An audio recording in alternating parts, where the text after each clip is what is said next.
dédié à tous ceux qui ont perdu la vie le 11 septembre 2001. Et aux innombrables victimes des conséquences de ces attentats.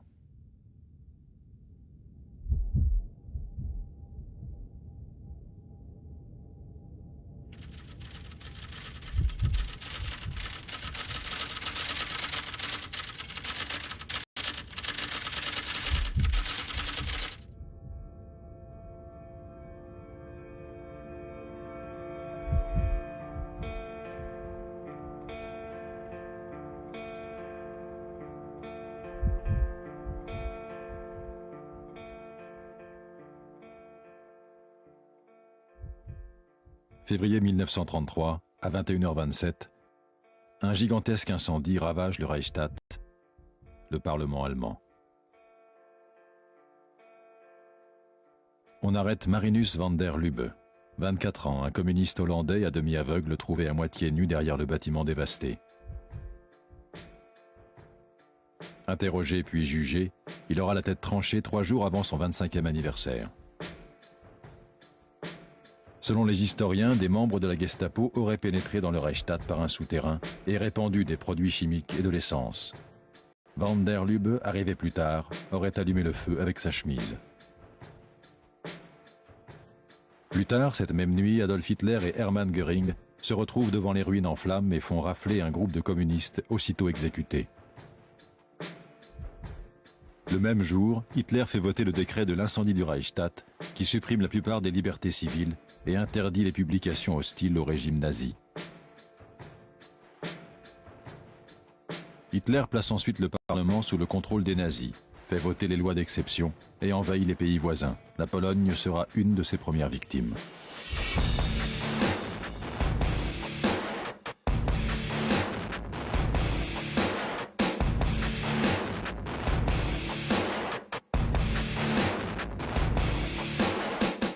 « 11 septembre 1941, à Arlington, en Virginie, le chantier de construction du Pentagone démarre. Le 7 décembre 1941, la marine impériale japonaise attaque la flotte américaine du Pacifique à Pearl Harbor, Hawaï. 2403 Américains sont tués, 1178 sont blessés. Roosevelt a eu beau recevoir de multiples avertissements indiquant qu'une attaque était imminente, il les dissimule et informe son état-major que des négociations avec le Japon sont en cours. La commission d'enquête sur Pearl Harbor a entendu le témoignage de l'amiral Kimmel, qui commandait la flotte de Pearl Harbor au moment de l'attaque japonaise. Nous avions besoin d'une seule chose, de l'information dont disposait Washington grâce à des dépêches interceptées et qui indiquait le jour et le lieu probable de l'attaque japonaise. Cette information ne m'est pas parvenue. Nombre d'enquêtes menées au sein du gouvernement ont conclu que Roosevelt était au courant des plans d'attaque japonais.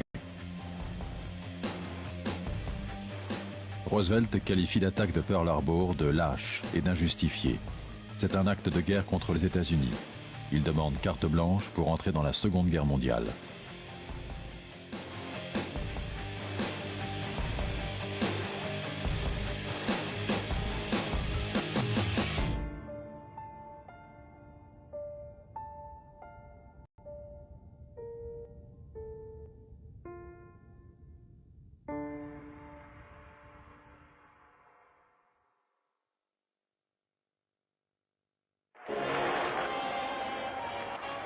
« 8 mai 1945, l'Allemagne nazie capitule devant les forces alliées.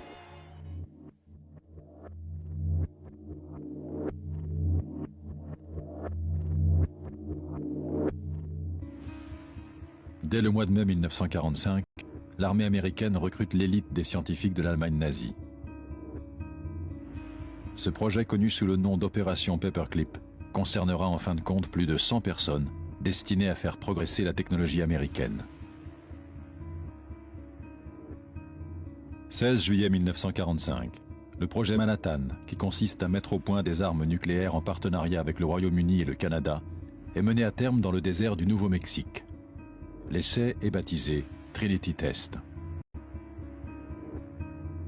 L'explosion équivaut à 19 kilotonnes de TNT et creuse un cratère de matière vitrifiée de 3 mètres de profondeur et de plus de 300 mètres de diamètre. 2 bombes dérivées de cet engin expérimental seront plus tard larguées sur 2 villes. Hiroshima, Japon. 70 000 personnes sont tuées sur le coup.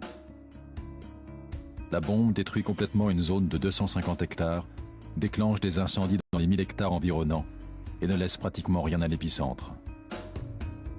75% de la ville est gravement endommagée ou anéantie et 100 000 personnes mourront des suites de l'irradiation au cours des années suivantes.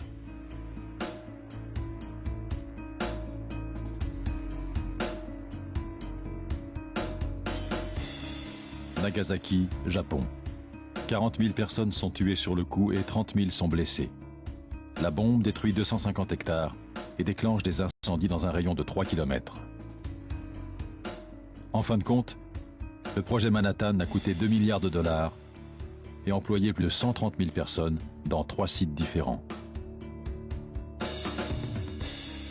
Celui du Laboratoire national de Los Alamos pour la recherche et le développement. Celui d'Oak Ridge dans le Tennessee pour l'enrichissement de l'uranium et celui de Hanford dans l'État de Washington pour l'enrichissement du plutonium. À l'époque, c'est le plus gros effort de construction de l'histoire des États-Unis. Et toute l'opération est supervisée par le général Leslie Groves, du génie militaire. Groves utilise une méthode appelée compartimentalisation, qui limite la connaissance au strict nécessaire et qui laisse les participants au projet dans l'obscurité. Des villages entiers sont déplacés.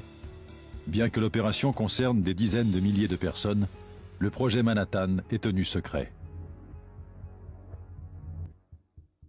Secret à un point tel que le vice-président Harry Truman n'en prendra connaissance qu'après la mort de Roosevelt. Le général Groves proclamait lui-même que la compartimentalisation de la connaissance était la clé de la sécurité. Chacun devait savoir ce qu'il fallait pour remplir sa tâche, pas davantage. Aujourd'hui encore, l'essentiel du projet Manhattan demeure top secret. 21 novembre 1945, le procès de Nuremberg, chargé de juger les criminels de guerre nazis, s'ouvre en Allemagne. 12 accusés sont exécutés. Les autres sont emprisonnés, acquittés ou se suicident avant le verdict.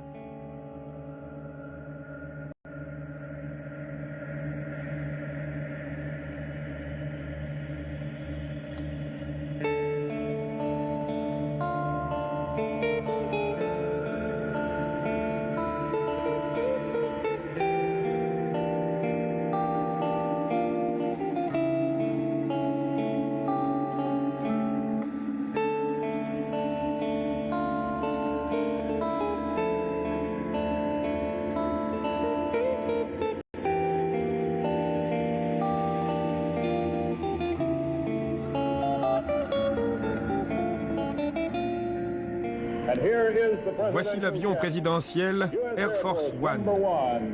C'est écrit sur la carlingue. La foule l'acclame, comme vous pouvez l'entendre. Le cortège quitte à présent le boulevard et va bientôt atteindre le centre commercial. J'étais tout à l'heure sur le parcours et la foule se bousculait pour apercevoir le président. On dirait qu'il se passe quelque chose dans le cortège. Il est arrivé quelque chose. Des gens courent au-dessus d'Elm Street et se dirigent vers l'autoroute. Un instant, il est arrivé quelque chose dans le cortège. Restez à l'écoute. Le président des États-Unis est mort. Jurez Je jure solennellement de remplir fidèlement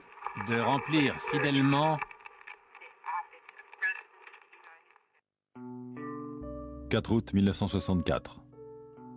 2 navires américains signalent qu'ils ont été attaqués par des unités nord-vietnamiennes dans le golfe du Tonkin, au large des côtes du Vietnam.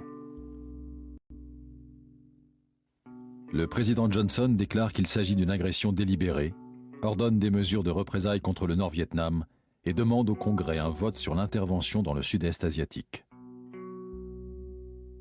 Persuadés que le président dit vrai, les législateurs lui donnent carte blanche pour une intervention militaire au Vietnam. Pourtant, des documents de la NSA, déclassifiés depuis 2005, confirment que cette attaque n'a jamais eu lieu. Le président Johnson signe la résolution du golfe du Tonkin le 10 août 1964. Ce décret ouvre aux États-Unis la possibilité d'intervenir militairement et de façon officielle au Vietnam.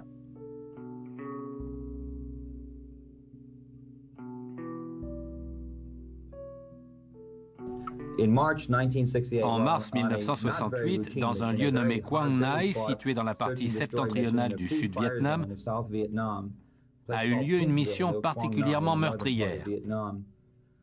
Les autorités militaires reconnaissent qu'une section dirigée par le lieutenant-chef William Calley, âgé de 26 ans, a massacré 109 villageois vietnamiens, pour la plupart des femmes et des enfants. Le lieutenant Calley ne dément pas les faits et déclare avoir obéi aux ordres.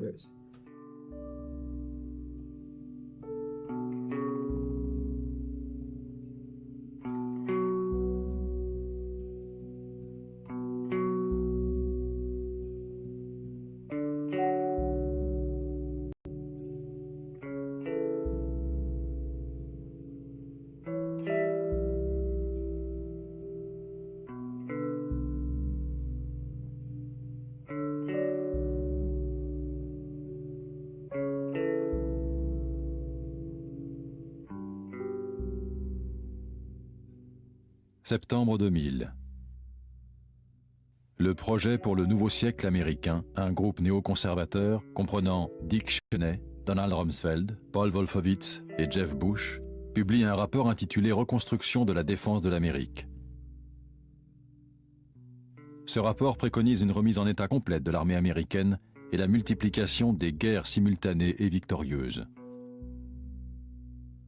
Il affirme que le processus de transformation, même s'il déclenche des changements révolutionnaires, risque d'être long à moins d'un événement catastrophique comme un nouveau Pearl Harbor. 17 des participants à ce projet occuperont des postes clés dans l'administration de George Bush.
8 ans ont passé depuis le 11 septembre 2001. Si le World Trade Center se reconstruit lentement, les familles des victimes et les survivants sont loin de pouvoir rebâtir ce qui a été détruit ce jour-là. La commission du 11 septembre, chargée de l'enquête officielle, a publié ses conclusions et refermé le dossier depuis 3 ans. Pourtant, beaucoup se posent des questions.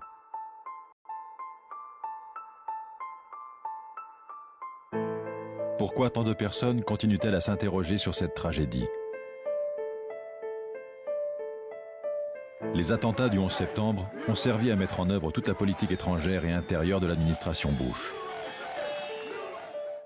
Si l'on prouve qu'on a menti sur les détails du déroulement des événements, c'est toute la crédibilité de l'administration Bush qui sera remise en cause.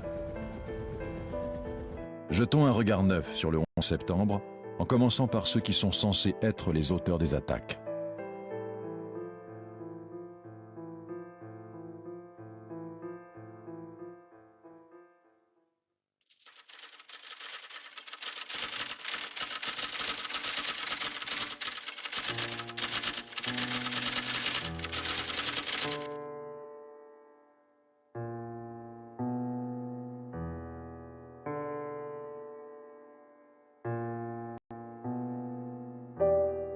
Dès l'après-midi du 11 septembre, Oussama Ben Laden est tenu pour responsable des attaques, même si certains dirigeants internationaux remettent en question la version des États-Unis. Parmi eux, le président égyptien Moubarak et le général Amil Goul, ancien chef des services secrets pakistanais, qui affirment que l'attentat est un coup tordu des services secrets israéliens. Le 16 septembre, Ben Laden dément officiellement toute responsabilité sur la chaîne Al Jazeera. Ce qui n'empêche pas Bush de proclamer qu'il le veut mort ou vif. La CIA est envoyée en Afghanistan avec pour mission de rapporter sa tête dans une boîte. Le 13 décembre 2001, le département de la Défense publie une vidéo censée avoir été découverte dans une maison en Afghanistan. On y voit Ben Laden discuter des attaques, mais sans en assumer la responsabilité. L'ensemble des grands médias et le président Bush lui-même considèrent cet enregistrement comme une preuve absolue de sa culpabilité, alors que la traduction a été assurée par le département de la Défense. Des organismes internationaux doutent de l'authenticité de cette vidéo. J'ai soigneusement examiné les traductions du Pentagone. Elles sont très problématiques. Dans tous les passages importants, censés prouver la culpabilité de Ben Laden, la traduction ne correspond pas avec l'original arabe. Dans une vidéo diffusée par Al Jazeera 3 jours avant l'élection présidentielle de 2004, Ben Laden est censé admettre pour la première fois qu'il est responsable du 11 septembre. Al Jazeera ne dit pas comment elle a reçu cette bande. La version définitive ne sera diffusée qu'en 2006. Curieux, n'est-ce pas? Oussama Ben Laden n'a jamais été capturé ni officiellement inculpé pour les attentats du 11 septembre. Si on lui attribue de temps en temps des enregistrements audio, dès 2006, la plupart des gens le considèrent comme mort. Passons aux exécutants. Les 19 pirates de l'air sont décrits comme des musulmans fanatiques entrés frauduleusement aux États-Unis sans aucun problème et sans éveiller le moindre soupçon. Primo, ce n'étaient pas des musulmans pieux qui passaient leurs derniers jours en se préparant pour le paradis. Au cours des mois et des semaines précédant les attaques, certains des pirates ont été vus dans des clubs de striptease, d'autres ont fait des excursions à Las Vegas. Ils s'alcoolisent copieusement, achètent des sextoys et couchent avec des prostituées, dépensant des milliers de dollars en quelques heures. La commission du 11 septembre affirme que seuls 3 des pirates étaient connus des services américains avant les attaques: Nawaf El-Hamzi, Salim El-Hamzi et Khaled El-Midar. Voyons cela. Aokai Collins affirme avoir été payé 2 500 $ par mois en tant qu'informateur du FBI à Phoenix. Dans une déclaration sidérante à la chaîne ABC, il déclare que 3 ans avant le 11 septembre, il a commencé à fournir des informations sur Hani Hanjour, un jeune saoudien, futur pilote de l'avion piraté d'American Airlines qui a percuté le Pentagone. Le FBI savait qu'il vivait à Phoenix. Il connaissait son numéro de téléphone, son adresse, sa voiture. Il savait tout ce qu'il y avait à savoir. Le FBI dément formellement que Collins ait fourni des renseignements sur Hani Hanjour, mais reconnaît l'avoir payé pour surveiller les communautés arabes et islamiques de Phoenix.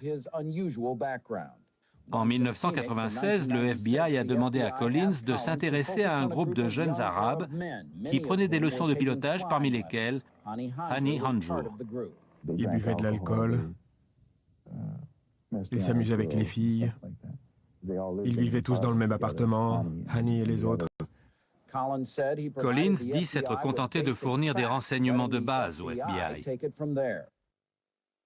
2 des pirates ont même vécu avec un informateur du FBI à San Diego et ont reçu la visite de Hani Hanjour et de Mohamed Atta. Enfin, une unité de renseignement, Able Danger, affirme avoir identifié Mohamed Atta et 3 autres pirates 2 ans avant septembre 2001. Le département de la Défense et la Maison-Blanche ont officiellement nié. Robert Mueller, le directeur du FBI, affirme que les pirates n'ont jamais informé leur entourage de leurs intentions, une déclaration qui s'avère loin d'être exacte. Peu après son arrivée aux États-Unis, Atta cherche à faire financer son opération directement par le gouvernement américain en demandant un prêt au département de l'agriculture. Jonelle Bryant travaille au service des prêts en Floride. C'est elle que Atta a rencontrée en mai 2000. Elle dit que c'est cette pub télévisée qui a incité Atta à venir emprunter 650 000 $ au département de l'agriculture pour une opération de traitement des récoltes. Il voulait financer l'achat d'un bimoteur de 6 places dont il comptait enlever les sièges. Il disait qu'il était ingénieur et qu'il voulait installer un réservoir de produits chimiques à l'intérieur de l'appareil.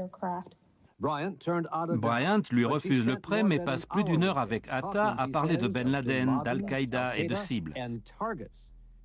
Atta était fasciné par une photo aérienne de Washington qui était accrochée au mur. Il a sorti un rouleau de billets gros comme ça et en a lancé sur mon bureau. Il voulait cette photo à tout prix. Il m'a demandé où était le Pentagone et la Maison-Blanche et je le lui ai montré. Le Pentagone? Absolument. Il a repéré l'endroit où il se trouvait. Bryant dit qu'Atta lui a aussi posé des questions sur la sécurité du World Trade Center, sur Chicago, Seattle et Los Angeles. Le pirate Hamza El Ghamdi avait réservé un vol pour le 11 septembre 2001 au soir et 3 vols pour plus tard. Un de Los Angeles pour San Francisco et 2 en Arabie Saoudite. Les mystères entourant les pirates supposés sont loin d'être tous éclaircis. On ne peut pour l'instant que gratter la surface. Le passeport de Satam El-Sougami a été même retrouvé intact sur un trottoir avant que la tour sud ne s'écroule. De là à supposer que les pirates n'étaient que les pantins d'un complot qui les dépassait largement, eux et Ben Laden, il n'y a qu'un pas. Attention à ce que vous racontez, nos conversations sont enregistrées. Les bandes audio seront conservées. Compris? Bien compris. Heureusement, je vole pas aujourd'hui. Détrompe-toi, Jim. C'est ta caisse qu'on va pirater. Entre septembre 2000 et juin 2001, l'administration fédérale de l'aviation a envoyé des chasseurs intercepter des avions qui déviaient de leur route à 67 reprises. Ces interceptions sont la routine et sont en général déclenchées 10 minutes après un incident. Perte de contact radio et de signal transpondeur ou sortie du couloir aérien. Le 11 septembre 2001, 4 avions de ligne ont dévié de leur route et coupé toute communication. Aucun d'eux n'a été intercepté. Never did anybody's thought process about how to protect America did we ever think that the evildoers would fly not one, but 4 commercial aircraft into precious U.S. targets? Never. Steve, I don't think anybody could have predicted that these people would take an airplane and slam it into the World Trade Center, take another one and slam it into the Pentagon. Nobody in our government, at least, and I don't think the prior government could envision flying airplanes into buildings on such a massive scale. Cela n'est pas vrai. Les stratèges militaires avaient bel et bien envisagé et simulé ces scénarios. Le rapporte le journal USA Today. Le commandement de la défense aérienne américaine, le NORAD, avait effectué des exercices avec des chasseurs qui simulaient des avions piratés menaçant le World Trade Center au cours des 2 années précédant les attaques. Les militaires avaient également envisagé une attaque sur le Pentagone 5 mois avant qu'elle ne se produise. Selon un courriel du Pentagone daté d'avril 2001, les autorités aériennes voulaient mettre au point un scénario de guerre selon lequel un groupe terroriste attaquerait un avion de ligne pour le précipiter sur le Pentagone. Le but était de tester le temps de réponse des avions de chasse. Mais selon ce même courriel, cette hypothèse avait été rejetée par la hiérarchie qui l'avait jugée trop irréaliste. D'autres questions majeures se posent concernant la réaction du NORAD le jour de l'attaque. Pourquoi, en dépit des exercices et du planning, les chasseurs n'étaient-ils pas en place près de New York ou de Washington? C'est en effet très surprenant. Merci, Brian Ross. L'un des exercices effectués avant le 11 septembre était baptisé Amalgame Virgo.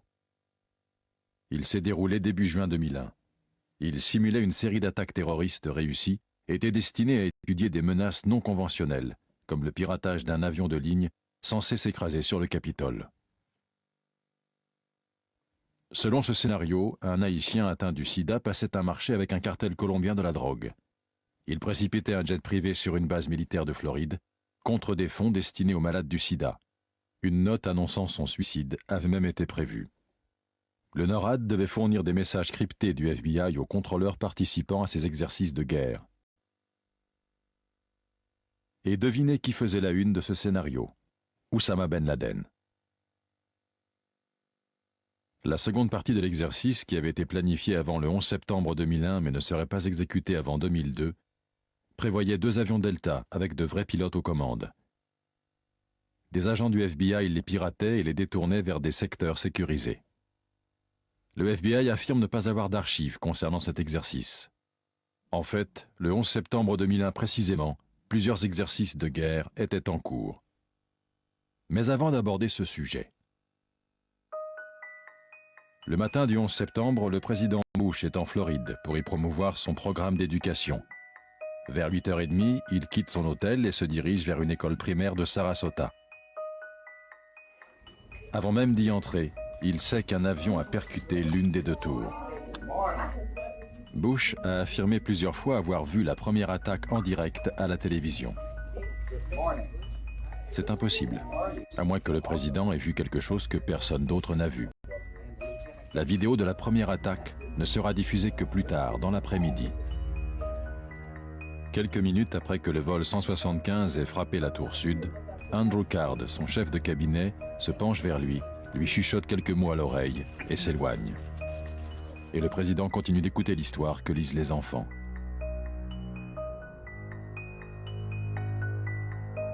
En dépit du fait que les 2 tours aient été touchées et qu'on soupçonne qu'un autre avion a été piraté, il reste dans l'école pendant une demi-heure. Il ne s'adressera à la nation qu'à 9h30. Comment les services secrets peuvent-ils tolérer cela? L'itinéraire du président Bush a été rendu public depuis le 7 septembre. Pour que l'école élémentaire ne puisse pas être une cible potentielle, il n'y a qu'une possibilité. Les services secrets savaient pertinemment qu'elle ne serait pas visée. Ceci dit, le 11 septembre était le 2e jour de l'opération Vigilant Guardian, un exercice supervisé par l'état-major et le NORAD qui simulait le piratage d'avions de ligne dans le nord-est des États-Unis. Cette simulation consistait à faire apparaître des signaux lumineux sur l'écran des contrôleurs du secteur de la défense aérienne, situé à Rome, dans l'État de New York.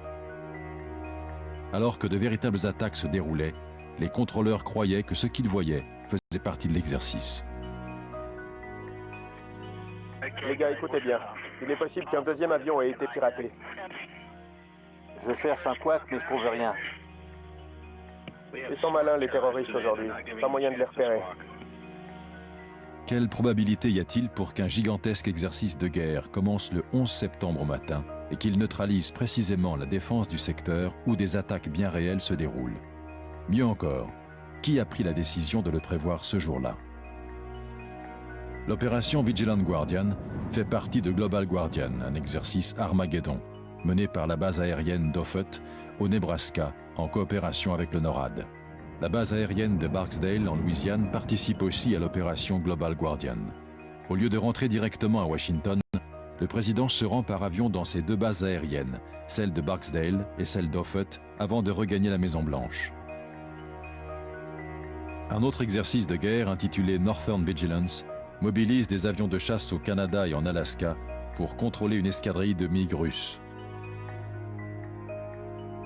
3 F-16 de la base aérienne d'Andrews, située à une vingtaine de kilomètres du Pentagone, sont partis à 350 km pour une mission d'entraînement en Caroline du Nord et sont donc incapables de défendre le cœur stratégique de la nation.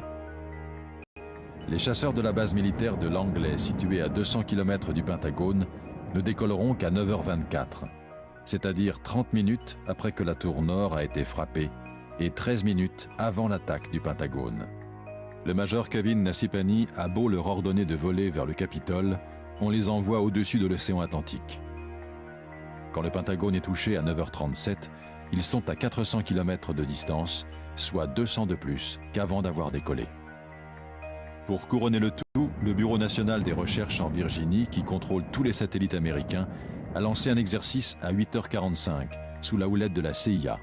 Scénario, un avion s'écrase sur leur quartier général. Il existe encore d'autres exercices de guerre dont le nombre et l'ampleur restent à déterminer.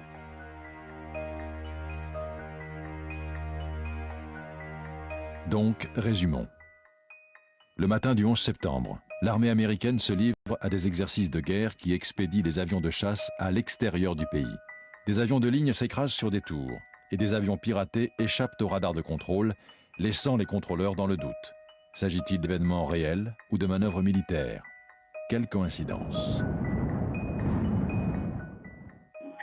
On essaie de savoir où il est actuellement. Il s'agit d'un mode 3. Vous avez une information? Non. Ne quittez pas, une seconde. New York, vous avez entendu? Oui.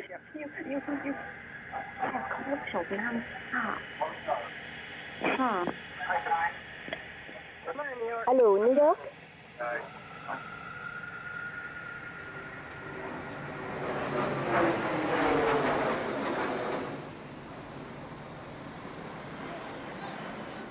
Bon Dieu de merde!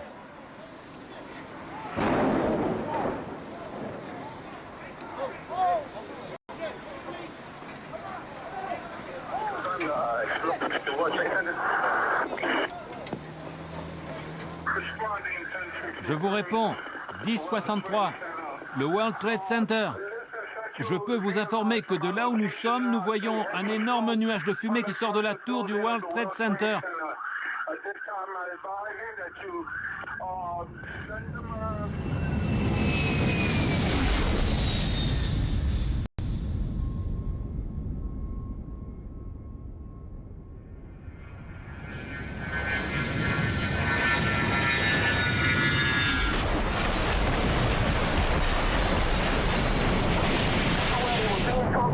Beaucoup de gens me l'ont confirmé. C'est un deuxième avion. Le premier est de l'autre côté du World Trade Center. Vers Washington. Compris. Sachez que nous avons également perdu le vol 77. Le vol 77? Quelle destination?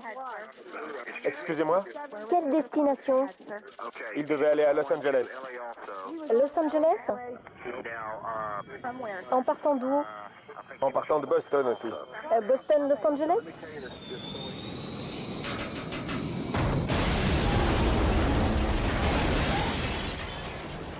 « 9h37, Arlington, en Virginie. Le vol 77 d'American Airlines s'écrase sur le Pentagone. faisant 125 morts et des centaines de blessés. Les autorités démentent le fait que le bâtiment soit équipé de défense antiaérienne. Le FBI arrive dans les minutes qui suivent. Le site est déclaré scène de crime fédéral et placé sous sa responsabilité exclusive. Le Pentagone commence par nier que les caméras sur site aient filmé le crash. Pourtant, en 2002, 5 images parviennent à la presse, bien que le département de la Défense n'assume pas la responsabilité de leur publication. Pendant des années, ces 5 images seront les seules sur l'attaque contre le Pentagone. Tout change en octobre 2004. Scott Bingham, qui a entamé une procédure au nom de la liberté de l'information, exige les vidéos de l'impact du vol 77. L'agent spécial Maguire du FBI trouve un CD-ROM qui contient des copies de 2 enregistrements effectués par les caméras de sécurité. Elles sont publiées le 16 mars 2006.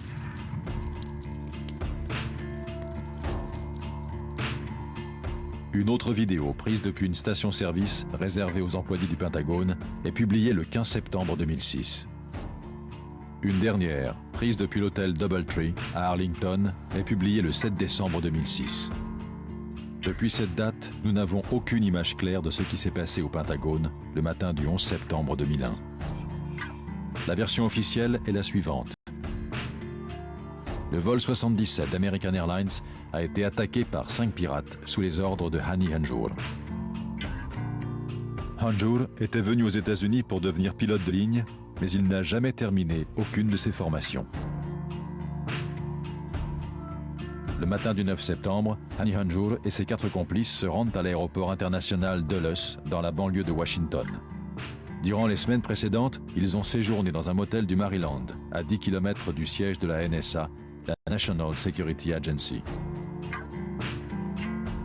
Les 5 pirates déclenchent les détecteurs de métaux et doivent repasser les portiques de sécurité. Pourtant, ils embarquent sur le vol 77 d'American Airlines, décrit par le Washington Post comme étant particulièrement peu rempli. Sur 188 sièges, 64 seulement sont occupés. D'ailleurs, les 4 appareils concernés ce 11 septembre 2001 sont environ à 30% de leur capacité. Les pirates voyagent aux côtés de Barbara Olson, l'épouse de l'avocat général Ted Olson, et d'employés de chez Boeing, de Raytheon, du département de la Défense, de Lockheed Martin, d'American Airlines, de la Marine, de l'armée ainsi que d'agences gouvernementales. Les pirates ne disposeront que de quelques instants pour neutraliser les 2 pilotes, les expulser du cockpit et reprendre le contrôle de l'avion. L'appareil tombe aux mains des terroristes à 8h57, apparemment sans incident. Pas de SOS radio, pas de manœuvre d'évasion, aucun signe de lutte. Tous les pilotes de ligne sont entraînés à envoyer un signal numérique 7500 en cas de piratage. Aucun des pilotes des 4 avions concernés le 11 septembre ne l'a fait. Peu après, l'avion modifie sa trajectoire. Le transpondeur du vol 77 est fermé et l'avion disparaît complètement des écrans radars.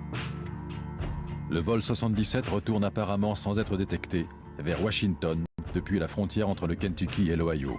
Il réapparaît sur les écrans radars à 9h32.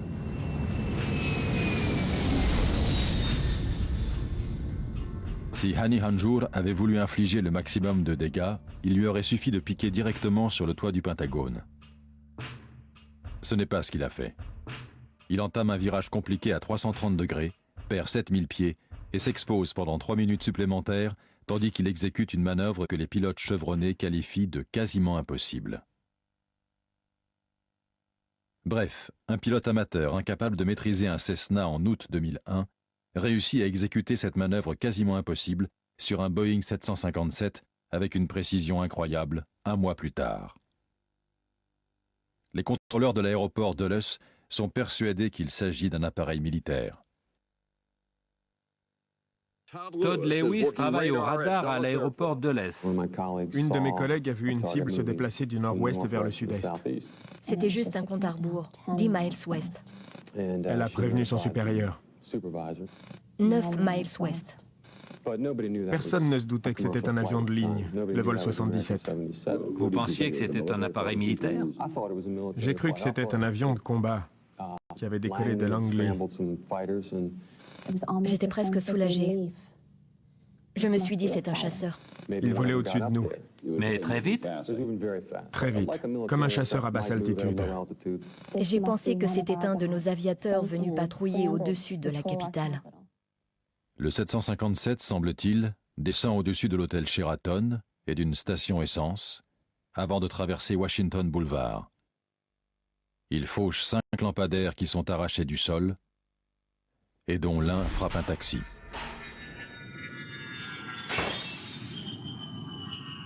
Le vol 77 parvient à frapper la seule partie du Pentagone qui a été renforcée pour résister à une attaque terroriste.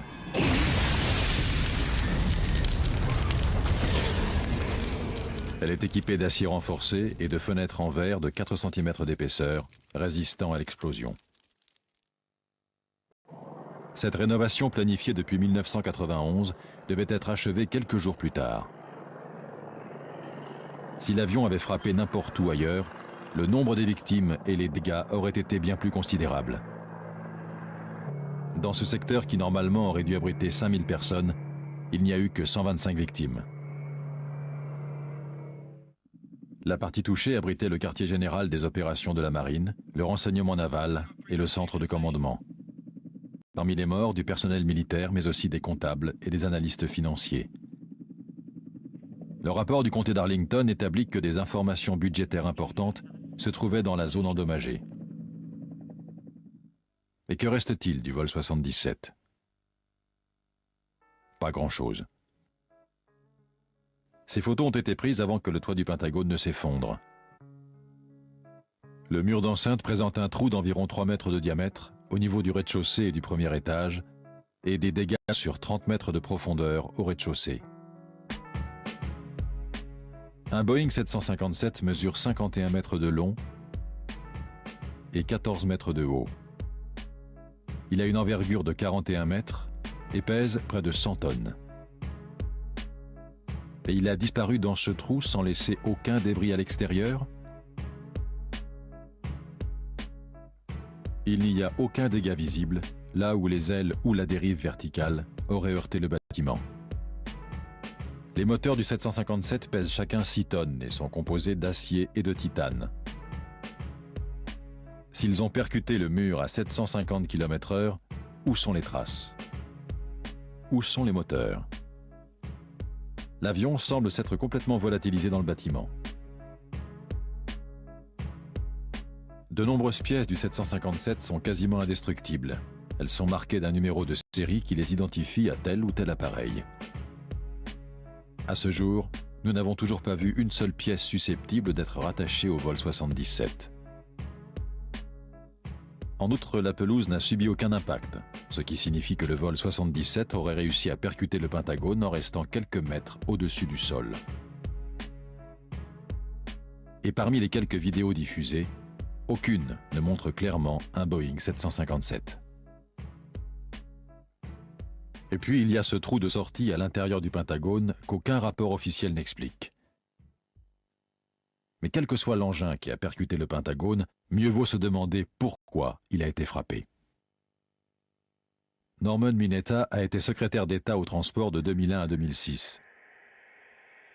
Le matin du 11 septembre, quand le premier avion frappe le World Trade Center, Mineta se rend à la Maison-Blanche, au QG d'urgence opérationnelle de la présidence. Voici le témoignage qu'il a livré devant la commission d'enquête sur le 11 septembre. Au moment où l'avion se dirigeait droit sur le Pentagone, un jeune homme est entré et a dit au vice-président « L'avion est à 70 km, l'avion est à 45 km. » Et quand il est arrivé à « l'avion est à 15 km », ce jeune homme a demandé au vice-président « Les ordres tiennent toujours ?»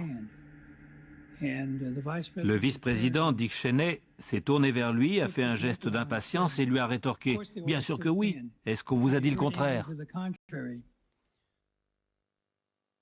Néanmoins, la commission d'enquête conclut que Dick Cheney n'est arrivé au QG opérationnel qu'à 9h58, c'est-à-dire plus d'une demi-heure après. Les services secrets prétendent qu'ils n'ont pas noté l'heure à laquelle Dick Cheney a pénétré dans le QG. Quels étaient ses ordres? S'ils étaient d'intercepter le vol 77, pourquoi a-t-on laissé l'avion percuter le Pentagone?